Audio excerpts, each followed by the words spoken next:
Hello everyone, good morning. সবাইকে আবার একটা নতুন সকালের শুভেচ্ছা। তো চলো, এখন বাজে মোটামুটি 6:30 মতন। তো আমি ওখানে তুতানের রান্না বসিয়ে দিয়েছি। তোমরা তো জানোই ওর এক্সাম চলছে, তো ঘুমাচ্ছে এখন। এবার বেলার দিকেও আমি রান্নাবান্না সারবো। আজকে আমি রান্নাতে করব পালং শাক, এখানে কাঁচকলা নিয়ে নিয়েছি, আর তোমাদের সাথে শেয়ার করবো বলেছিলাম কি কি মাছ নেওয়া হয়েছে।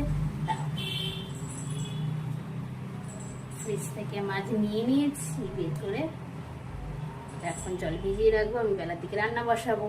এখন ছেলের টিফিন হচ্ছে, ও এখন ঘুম করছে, ওকে আমি ডাকবো। বেসিক্যালি এই মাছটা আমার ভালো লাগে না, এটা শোল মাছ, ওরাই খাবে।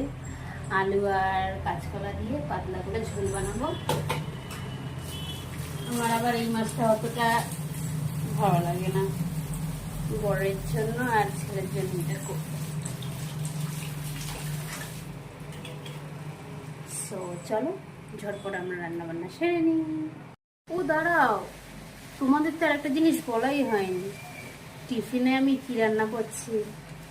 কালকে ভিজিয়ে রেখেছিলাম রাতের তরকার ডাল, এখন আমি তরকা করব, ডিম তরকা। বেলার দিকে বড়মশাই টিফিনে খেয়ে যাবে, সাথে আমিও খেয়ে নেব। তো চলো রান্না বান্না সেরে নিই, ছেলেকেও আবার ডাকবো, রেডি করবো। ওই ঘরে বড়মশাই আর ছেলে ঘুমিয়ে করছে, আমি তার ফাঁকে কিছু একটা কাজ সেরে নিলাম। এইদিকে ওয়াশিং মেশিন চালিয়ে ওইদিকে রান্নার দিকে গেছি।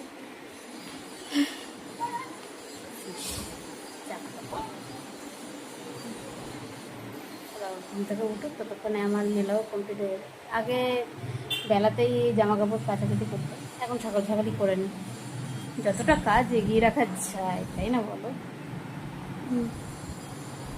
7টা মতন বেজে গেছে, তোকে ডাকবো, চলো।